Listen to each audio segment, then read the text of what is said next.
फक्त 1 चमचा खायचा आहे. तुम्हाला thyroid, BP, PCOD, PCOS, hormonal imbalance, pregnancy राहत नसेल, गुडघेदुखी खूप होत असेल, प्रचंड बिमाऱ्या लागलेल्या आहेत, सगळ्यांसाठी फक्त 1 चमचा रोज खायचं आहे. तुमच्या शरीरातील सगळं काही बिमाऱ्या नामोनिशाण होणार आहे. Weight loss, weight gain, weight मेंटेनन्सवर असाल तरी सुद्धा फक्त 1 चमचा तुम्हाला हे खायचंय. चला हे कसं करायचं ते आपण बघूया. सगळ्यात पहिले आपल्याला लागणार आहे 2 चमचे तीळ. तीळ जे आहे आपल्या शरीरातील सगळ्यात महत्त्वाचं म्हणजे ऊर्जा देण्याचं काम करतं, हाडं मजबूत करतं, केसांसाठी उत्तम आहे, डायजेशन प्रॉपर करतं, रक्तदाब नियंत्रित ठेवण्यास मदत करत असतं आणि त्याचबरोबर आपल्या शरीराला हिवाळ्यामध्ये उष्णता देण्याचं काम सुद्धा करतं.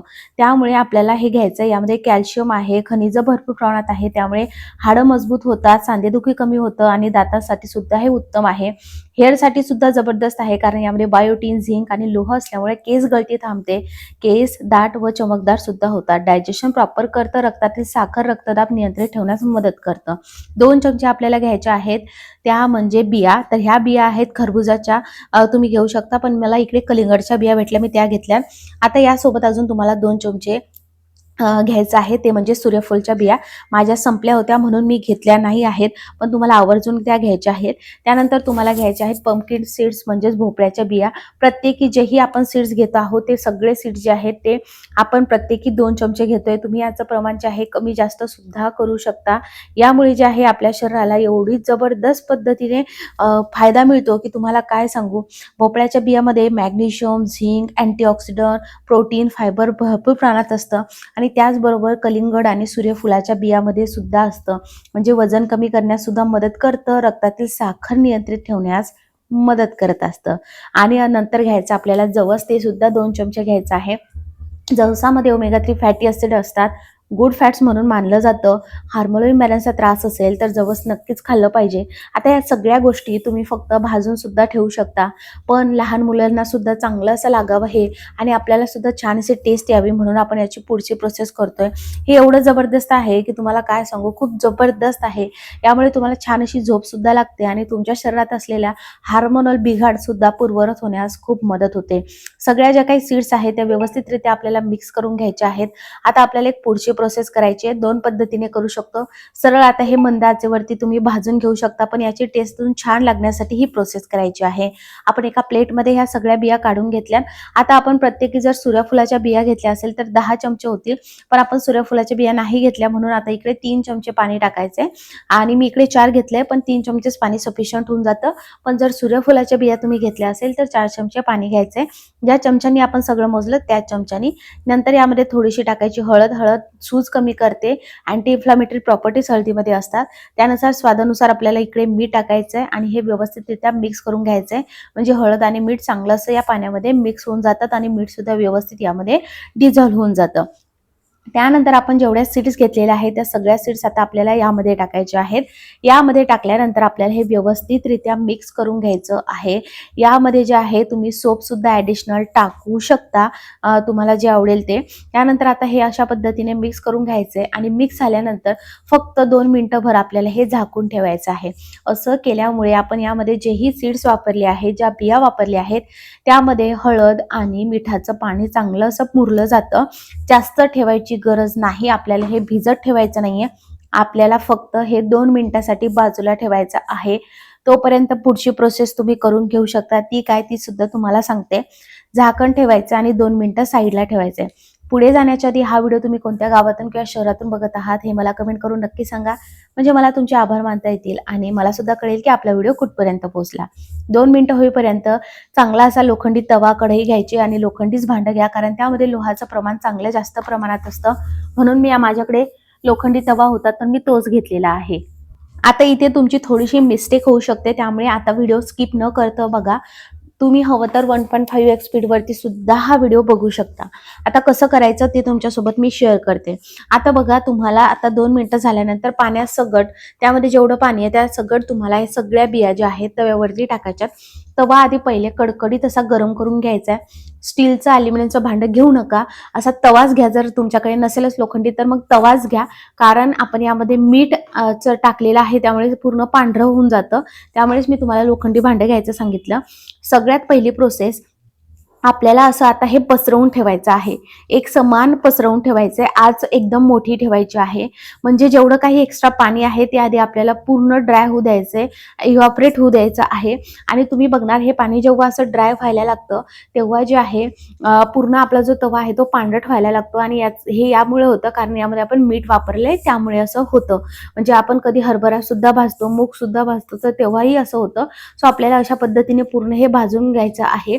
पण हे भाजत असताना पहिली स्टेप ही करणं खूप गरजेची आहे. म्हणजे आपण हे केल्यामुळे आपली खरं तर स्टेप खूप फास्ट सुद्धा होते आणि आपला वेळ खूप वाचतो, कष्ट कमी करावे लागतात. आता तुम्ही बघणार बाजूबाजूला बुडबुडे तुम्हाला दिसत आहे काठीला, तर हे आहे की आता हे व्हायला लागलं. आता हे झाल्यानंतर आपल्याला पुन्हा एकदा मिक्स करून घ्यायचं आणि पुन्हा हे पसरवून ठेवायचंय. तुम्हाला मध्ये दिसत असेल की थोडंसं पाणी आहे, ते पाणी पूर्ण आपल्याला ड्राय होऊ देणं गरजेचं आहे. जोपर्यंत पूर्ण पाणी ड्राय होऊन जात नाही तोपर्यंत तुम्ही गॅसची फ्लेम ही मोठीच ठेवू शकता. एकदा का पाणी पूर्ण ड्राय झालं त्यानंतर तुम्हाला गॅसची फ्लेम एकदम मंद ठेवायची आहे. ही step step by step follow करा. एकदम जबरदस्त आहे, बिनधास्तपणे करा. तुम्ही हळूवार जरी केलं तरी पण टेन्शन नाहीये. मंद आचेवर ते केलं तर थोडासा फक्त जास्त वेळ लागेल, पण एकदम जबरदस्त होणार आहे. आता बऱ्याच जणांना हा प्रश्न पडला असेल की आपण हे पाण्यामध्ये भिजवलं तर हे पूर्ण ओलसर होईल आणि हे पटकन खराब होईल. पण टेन्शन घेऊ नका, खूप सुंदर लागतं, एवढं जबरदस्त लागतं की तुम्ही यानंतर सोप खाणं, धनिया दाल खाणं किंवा सगळं मिक्स करून जे खात असाल ना ते सगळं विसरून जाल. खूप जबरदस्त आहे. जेवण झाल्यावर सुद्धा खाऊ शकता. आता सगळं पाणी जे आहे ते गेलेलं आहे, ॲब्झॉर्ब झालेलं आहे. आता मेन टास्क आहे. आता आपल्याला इकडे मंद ते मध्यम आच करायची आहे आणि फिरवतच राहायचं आहे. आता असं मी का म्हणते बघा, आता ही पांढरी लेअर जी दिसते ही मिठाची झालेली आहे. आता यामध्ये जे तीळ आहे ते सगळ्यात कमी साईजचे आहे. त्यानंतर भोपळ्याच्या बिया, कलिंगडच्या बिया ह्या मोठ्या मोठ्या साईजच्या आहे. तर तीळ जे आहे ते पटकन भाजल्या जातील आणि भोपळ्याच्या बिया त्यांना वेळ लागेल आणि तोपर्यंत तीळ हे जळून जातील. त्यामुळे आपल्याला मीडियम ते एकदम लो फ्लेम ठेवायची आहे. आणि आता तुम्हाला कंटिन्यू तुमचा हात चालवत राहायचा आहे. पहिले पहिले तुम्हाला थोडा हात जड जाणार आहे हे ओलसर असल्यामुळे, आणि विदिन 1 ते 2 मिनिटांनी एकदम हलकं हे होणार आहे. नंतर जी काही खाली पांढरी लेअर आहे ती सुद्धा व्यवस्थित निघायला लागते. फक्त तुम्हाला घाबरायचं नाही, मंद आचेवरती हे करत राहायचं आणि फिरवत राहायचं आहे. जर आपण यामध्ये तीळ टाकले नसेल तर मग आपण मीडियम आचेवरती केलं तर चाललं असतं.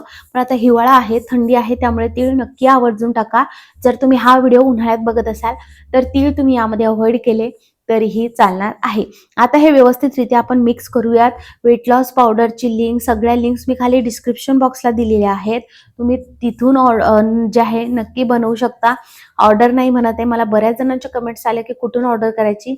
घरी बनवा, स्वतःच्या हाताने बनवा, म्हणजे तुम्हाला सुद्धा कळतं की तुम्ही हे कशा पद्धतीने बनवलं आहे ते. त्याचबरोबर वेगवेगळ्या प्रकारच्या ज्युसेसच्या रेसिपी शेअर केलेल्या आहेत. वेगवेगळ्या प्रकारचे डाएट कसं करायचं ते शेअर केले आहेत. वेगवेगळ्या प्रकारचे ड्रिंक्स शेअर केलेले आहेत. दुधाचा चहा रिप्लेस करायचा असेल तर मग काय करायचं ते सुद्धा मी तुमच्यासोबत शेअर केलेलं आहे. त्यामुळे बिनधास्तपणे तुम्ही ते सगळे व्हिडिओज करून आणि तुमच्या वेट लॉसमध्ये पुनश्च एकदा 1 चमचा हे सुद्धा ऍड करून, म्हणजे मुखवास म्हणून सुद्धा आपण याचा वापर करणार आहोत. तर मुखवास म्हणून तुम्ही जेवणानंतर सुद्धा याचा वापर करू शकता, हे खाऊ शकता. आणि उपाशी पोटी जर तुम्ही हे खाल्लं तर तुम्हाला याचे अनलिमिटेड असे फायदे भेटणार आहे. खूप जबरदस्त आहे. महिलांनी हे आवर्जून खा. मी वारंवार यासाठी बोलती आहे, प्रत्येक वयोगटातील महिलांना वेगवेगळ्या प्रकारचे प्रॉब्लेम्स असतात. आजकाल तर मुलींना 5वी-6वी पासूनच हार्मोनल इम्बॅलन्सचा, PCOD वगैरे या गोष्टींचा त्रास होत आहे. त्यामुळे मुलींना सुद्धा आवर्जून हे अर्धा चमचा ते 1 चमचा तुम्ही नक्की द्या. आता तुम्ही बघणार हळूहळू यामधलं जे मॉइश्चर आहे ते उडत जाणार आहे आणि यामधला जो प्रत्येक पदार्थ आहे, प्रत्येक बी जे आहे ती भाजणार आहे. जेव्हा ती भाजायला लागते तेव्हा चटचट असा आवाज येतो आणि सगळ्यात महत्त्वाचं भोपळ्याच्या बिया, टरबूजाच्या बिया चांगल्या अशा फुलतात. तर ही स्टेप करणं खूप गरजेची आहे. मीडियम आचेवरती करायचं आहे म्हणून मी तुम्हाला म्हटलं की इकडे तुम्ही लोखंडी भांडं घ्या, म्हणजे तुम्हाला व्यवस्थितरित्या ह्याच्यावरती काम करता येईल. तुम्ही जर पहिल्यांदा हा व्हिडिओ बघत असणार, लाईक करा, शेअर करा, कमेंट करा, सबस्क्राईब करा, बेल आयकॉन नक्की ऑल करा. आणि जर तुम्ही हा फेसबुकवर बघत असणार तर नक्की लाईक करा आणि हो, फॉलो नक्की करा. या पद्धतीने आता आपल्याला मिक्स करत राहायचं आहे. आणि आता तुम्ही बघणार की तीळ पटापट भाजायला लागली आहे, त्यामुळे इथे तुम्हाला पटापट अशा पद्धतीने स्टर करत राहायचं आहे. जेव्हा हे पूर्ण होतं तेव्हा चांगला चटचट असा आवाज येतो. आता तीळ यामध्ये टाकल्यामुळे ते अशा पद्धतीने होतात, तर ते सुद्धा व्यवस्थित त्यामधलं मॉइश्चर गेल्यानंतर व्यवस्थित सुटतात आणि हे ड्राय होऊ द्यायचं आहे. जेव्हा तुम्ही हे भाजणार आहात तर तुम्हाला हे नरमच दिसेल, घाबरायचं नाही, पूर्ण ड्राय होऊ द्यायचं आहे. नरम दिसलं म्हणजे ते गरम असल्यामुळे, त्याच्यामध्ये वाफ असल्यामुळे तसं दिसतं.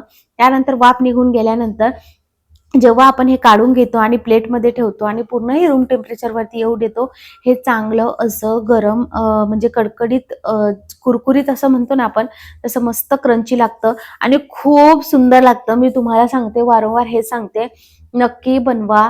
तुम्ही धनिया दाल वगैरे खात असाल ते तर चांगलंच आहे, पण महिलांनी आवर्जून हे घ्या. बऱ्याच महिलांना वयोवृद्ध काळामध्ये मेनोपॉज वगैरे होतो, खूप जास्त त्यांना त्रास होतो, त्यांनी सुद्धा हे त्यांच्या ह्याच्यामध्ये आवर्जून ॲड करायचं आहे.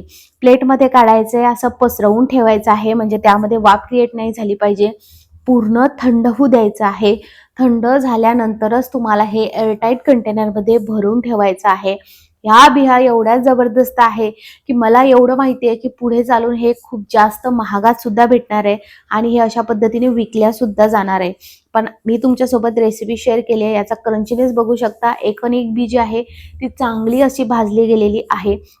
आता बघा, तुम्हाला अशा पद्धतीने मी दाखवून देते, खाऊन बघायचं, खूप सुंदर लागतं, अप्रतिम लागतं. मी तुम्हाला खाऊन सुद्धा दाखवते, तुमच्या समोर दाखवते. माझे एक्सप्रेशन तुम्ही बघा, तुम्ही बघणार इतकं सुंदर हे लागतं ना की खरंच. आता हे थंड झाल्यानंतर मी एअरटाईट कंटेनरमध्ये हे भरून ठेवणार आहे. शक्यतोवर काचेचं भांडे घ्या आणि हे भरून ठेवा. लक्षात घ्या, हे रूम टेम्परेचरवरती ठेवायचं आहे, फ्रीजमध्ये वगैरे ठेवायची बिलकुल गरज नाही आहे. आणि तुमच्या घरी मुली वगैरे असेल, लहान मुली असेल, मोठ्या असेल, सगळ्यांना आवर्जून हे नक्की द्या. असं काही नाही की महिलांनीच हे खाल्लं पाहिजे, पुरुष लोक सुद्धा खाऊ शकतात, पण महिलांना याचे फायदे खूप जबरदस्त पद्धतीने आहे. कारण महिलांच्या शरीरामध्ये एवढ्या सगळ्या गोष्टी होत राहतात, तर त्यांच्यासाठी हे जबरदस्त आहे. सो एक वेळ हे नक्की बनवा आणि रोज 1 चमचा तुम्हाला हे खायचा आहे. हा व्हिडिओ तुम्हाला कसा वाटला कमेंटमध्ये नक्की सांगा. हा व्हिडिओ बघितल्याबद्दल खूप खूप आभार. भेटूया लवकरच पुढच्या व्हिडिओमध्ये. चलो बाय.